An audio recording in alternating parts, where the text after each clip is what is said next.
ದೆಹಲಿ ಕೆಂಪುಕೋಟೆ ಸ್ಫೋಟದ ಇನ್ನಷ್ಟು ಭಯಾನಕ ಸತ್ಯಗಳು ಹೊರಗೆ ಬರ್ತಾನೇ ಇದೆ. ತನಿಖೆ ನಡೆಸ್ತಾ ಇರತಕ್ಕಂಥ ತನಿಖಾ ಸಂಸ್ಥೆಗಳು ಒಂದೊಂದೇ ವಿಚಾರವಾಗಿ ಮಾಹಿತಿಯನ್ನು ಕಲೆ ಹಾಕ್ತಾ ಇದ್ದಾರೆ.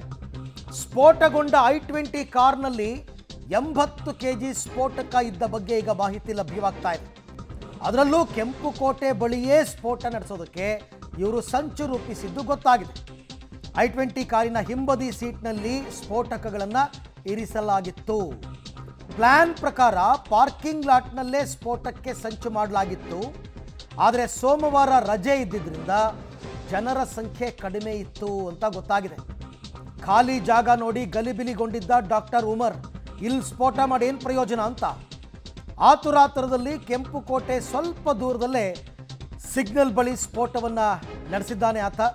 ಕೆಂಪುಕೋಟೆ ಸೋಮವಾರ ರಜೆ ಹಿನ್ನೆಲೆಯಲ್ಲಿ ತುಂಬ ಜನಸಂದಣಿ ಇರಲಿಲ್ಲ. ಪ್ರವಾಸಿಗರು ತುಂಬ ಸಂಖ್ಯೆಯಲ್ಲಿ ಕೆಂಪುಕೋಟೆ ನೋಡೋದಕ್ಕೆ ಬರ್ತಾರೆ. ಆದರೆ ಸೋಮವಾರ ರಜೆ ಇತ್ತು. ಆತನ ಪ್ಲ್ಯಾನ್ ಪ್ರಕಾರ ಪಾರ್ಕಿಂಗ್ ಲಾಟಲ್ಲೇ ಸ್ಫೋಟ ಮಾಡಬೇಕಾಗಿತ್ತು. ಸುಮಾರು ಕಾರ್ಗಳು ನಿಂತಿರ್ತವೆ, ಅಂಥ ಜಾಗದಲ್ಲೇ ಸ್ಫೋಟ ಮಾಡಬೇಕು ಅಂತ ಪ್ಲ್ಯಾನ್ ಇತ್ತಂತೆ. ಬಟ್ ಅವತ್ತು ಖಾಲಿ ಯಾರೂ ಬಂದೇ ಇಲ್ಲ, ಪ್ರವಾಸಿಗರು ಬಂದಿಲ್ಲ, ಯಾಕೆಂದರೆ ರಜೆ. ಹೀಗಾಗಿ ಕಾರನ್ನು ತೆಗೆದಂತಹ ಆತ ಅಲ್ಲೇ ಹತ್ತಿರದಲ್ಲೇ ಕೆಂಪುಕೋಟೆ ಇದರ ಹತ್ರ ಸಿಗ್ನಲ್ ಹತ್ರ ಸ್ಫೋಟವನ್ನು ನಡೆಸಿದ್ದಾನೆ ಅಂತಕ್ಕಂಥ ಮಾಹಿತಿ ಈಗ ಸದ್ಯಕ್ಕೆ ಲಭ್ಯವಾಗ್ತಾ ಇದೆ. ಬರೀ 80 kg, ರಿಮೆಂಬರ್, ಅದರ ಹಿಂದಿನ ದಿನ ವಶಪಡಿಸ್ಕೊಂಡಿದ್ದು 2800 kg. ಬರೀ 80 kg ಸ್ಫೋಟಕ್ಕೆ ಇಷ್ಟು 13 ಬಲಿಯಾಗಿರೋದು. ಒಂದು ವೇಳೆ ಈತ ಎಲ್ಲ ಸ್ಫೋಟಕಗಳು ಕೂಡ ಸಿಡಿದಿದ್ದರೆ ಇನ್ನೆಷ್ಟು ಡ್ಯಾಮೇಜ್ ಆಗ್ತಾ ಇತ್ತು ಅನ್ನೋದನ್ನು ಜಸ್ಟ್ ಇಮ್ಯಾಜಿನ್. ಸಾಧ್ಯನೇ ಇಲ್ಲ. ಭಾರೀ ವಿಧ್ವಂಸಕ ಕೃತ್ಯ ಆಗ್ಬಿಡ್ತಾ ಇತ್ತು. ಅದು ಸಾಕಷ್ಟು ಸಾವು ನೋವುಗಳಾಗ್ಬಿಡ್ತಾ ಇತ್ತು. ಖಾಲಿ 80 kg ತೊಗೊಂಬಂದಿದ್ದ ನಾವು. 80 kg. ಪುಲ್ವಾಮಾ ದಾಳಿ ನಡೆದಾಗ 400 kg ತಗೊಂಬಂದಿದ್ದು. ಈಗ 80 kg. 80 kg ಸ್ಫೋಟಕ ಇತ್ತಂತೆ ಕಾರ್ನಲ್ಲಿ. ಆ ಮಾಹಿತಿ ಈಗ ಲಭ್ಯವಾಗ್ತಾ ಇದೆ. ಕಾರಿನ ಹಿಂಬದಿಯ ಸೀಟ್ನಲ್ಲಿ ಸ್ಫೋಟಕವನ್ನು ಆತ ತುಂಬಿಟ್ಕೊಂಡು ಬಂದಿದ್ದ. ಆದರೆ ಇದರ ಹಿನ್ನೆಲೆ ನೋಡ್ತಾ ಹೋದರೆ ಅದರ ಹಿಂದಿನ ದಿನ ಫರೀದಾಬಾದ್ನಲ್ಲಿ 2400 kg ಸ್ಫೋಟಕವನ್ನು ವಶಪಡಿಸ್ಕೊಂಡಿದ್ದರು ಪೊಲೀಸರು. ಆಗ ಡಾಕ್ಟರ್ ಉಮರ್ಗೆ ಆತಂಕ ಆಗಿತ್ತು. ನೀವು ಸ್ಫೋಟಕ ಬಚ್ಚಿಡಬಹುದು, ಆದರೆ ಪರಾರಿಯಾಗೋದಕ್ಕೆ ಸಾಧ್ಯ ಇಲ್ಲ ಅಂತ ಜಮ್ಮು ಕಾಶ್ಮೀರ ಪೊಲೀಸರು ಟ್ವೀಟ್ ಮಾಡ್ತಾರೆ ಎಕ್ಸ್ನಲ್ಲಿ. ಆಗ ಇವನಿಗೆ ಆತಂಕ ಆಗುತ್ತೆ. ಟ್ವೀಟ್ ಬಳಿಕ ಭಯ ಬಿದ್ದು ದೆಹಲಿಗೆ ಬರ್ತಾನೆ ಡಾಕ್ಟರ್ ಉಮರ್. ಆ ಎಕ್ಸ್ನ ಮೆಸೇಜನ್ನು ನೋಡಿ ಎಲ್ಲಿ ಸಿಕ್ಕಿಬಿದ್ದು ಬಿಡ್ತೀನೋ ಅನ್ನೋ ಆತಂಕದಲ್ಲಿ ಆತುರಾತುರದಲ್ಲಿ ಸ್ಫೋಟವನ್ನು ಆತ ನಡೆಸಿದ್ದಾನೆ.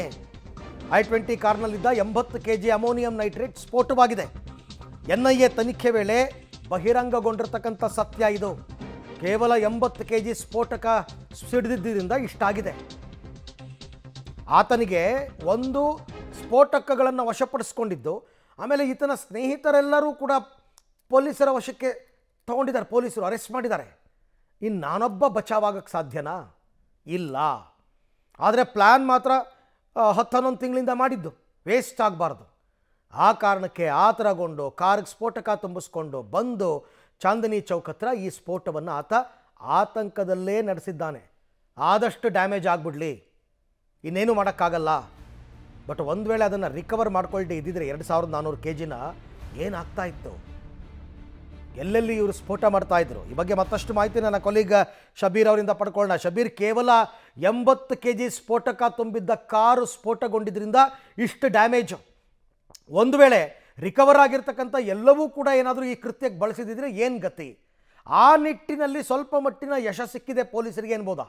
ಖಂಡಿತವಾಗ್ಲೂ ಪೊಲೀಸರು ಅಥವಾ ತನಿಖಾ ಏಜೆನ್ಸಿಗಳು ದೇಶದಲ್ಲಾಗಬಹುದಾದಂತಹ ಬಹುದೊಡ್ಡ ಒಂದು ಅನಾಹುತವನ್ನು ತಪ್ಪಿಸಿದ್ದಾರೆ ಅಂತಲೇ ಹೇಳ್ಬೋದು. ಆದಾಗ್ಯೂ ಕೂಡ ಒಂದು ವೈಫಲ್ಯವನ್ನು ಕಂಡಿರುವಂಥದ್ದು ದೆಹಲಿಯಲ್ಲಿ ಆಗಿರುವಂತಹ ಸ್ಫೋಟ. ಆದರೆ ಕಂಪ್ಯಾರಿಟಿವ್ಲಿ ನಾವು ಗಮನಿಸೋದಾದರೆ ಭಯೋತ್ಪಾದಕರು ಮಾಡಿದಂಥ ಸಂಚನ್ನು ದೊಡ್ಡ ಪ್ರಮಾಣದಲ್ಲಿ ವಿಫಲಗೊಳಿಸುವಂಥ ಯತ್ನ ಕೂಡ ಆಗಿರುವಂಥದ್ದು. ಅದಕ್ಕೆ ಅಪ್ರಿಷಿಯೇಟ್ ಮಾಡಲೇಬೇಕಾಗತ್ತೆ.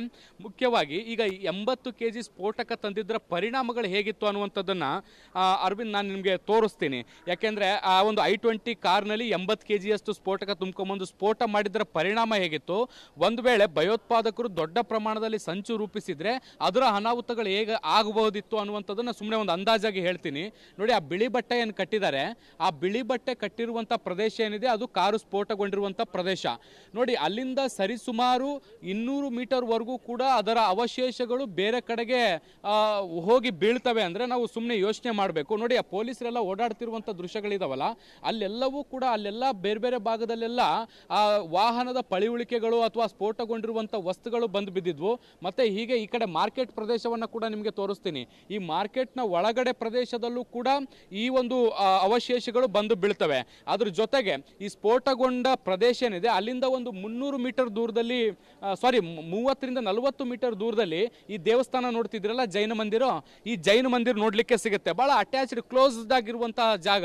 ಅಲ್ಲಿವರೆಗೂ ಕೂಡ ಅಂದ್ರೆ ಈ ಮಂದಿರದ ಒಳಗಡೆ ಇರುವಂತ ಕೆಲವೊಂದಿಷ್ಟು ಕಿಟಕಿ ಗಾಜುಗಳು ಕೂಡ ಒಡೆದು ಹೋಗುವಂತ ಸನ್ನಿವೇಶ ನಿರ್ಮಾಣ ಆಗಿತ್ತು. ಇಲ್ಲೂ ಕೂಡ ಸಣ್ಣ ಪ್ರಮಾಣದ ಡ್ಯಾಮೇಜ್ ಆಗಿದೆ. ಮತ್ತೆ ಕೆಲವೊಂದು ಅವಶೇಷಗಳನ್ನ ಅಂದ್ರೆ ಸ್ಫೋಟದಿಂದ ಚಿಮ್ಮಿ ಬಂದಂತ ವಸ್ತುಗಳನ್ನ FSL ಅವರು ಇಲ್ಲಿಂದಲೂ ಕೂಡ ವಶಪಡಿಸಿಕೊಳ್ಳುವಂತ ಕೆಲಸವನ್ನ ನಿನ್ನೆ ಮಾಡ್ತಾ ಇದ್ರು. ಸೊ ಅದರ ತೀವ್ರತೆ ಹೇಗಿತ್ತು ಅನ್ನುವಂಥದ್ದನ್ನು ನೀವು ಸಣ್ಣ ಅಂದಾಜನ್ನ ಮಾಡಿ. ಸೊ 80 kgಯ ಸ್ಫೋಟಕಕ್ಕೆ ಇಷ್ಟು ದೊಡ್ಡ ಡ್ಯಾಮೇಜ್ ಆಗಿದೆ. 12-13 ಮಂದಿ ಸಾವನ್ನಪ್ಪಿದ್ದಾರೆ, 20ಕ್ಕಿಂತ ಹೆಚ್ಚು ಜನರು ಗಾಯಗೊಂಡಿದ್ದಾರೆ. ಬಹುಶಃ ಇದಕ್ಕಿಂತ ಹೆಚ್ಚಿನ ಏನಾದರೂ ಸ್ಫೋಟಕವನ್ನ ಇಟ್ಕೊಂಡು ಬಂದಿದ್ರೆ ಬಹುಶಃ ಬಹುದೊಡ್ಡ ಅನಾಹುತ ಸಂಭವಿಸಬಹುದಾಗಿತ್ತು. ಅದನ್ನ ಪೊಲೀಸರು ವಿಫಲಗೊಳಿಸಿರುವಂಥದ್ದು. ಹಾಗಾಗಿ ಅವರನ್ನ ಶ್ಲಾಘಿಸಲೇಬೇಕಾಗುತ್ತೆ. ಆದಾಗ್ಯೂ ಕೂಡ ದೊಡ್ಡ ಪ್ರಮಾಣದ ಸ್ಫೋಟಕಗಳನ್ನು ಕೂಡ ವಶಕ್ಕೆ ತೆಗೆದುಕೊಂಡಿರುವಂಥದ್ದು ಕೂಡ ಈ ತನಿಖೆಯಲ್ಲಿ ಬಹುದೊಡ್ಡ ಪ್ರಗತಿ ಅಂತಾನೂ ಹೇಳ್ಬೋದು.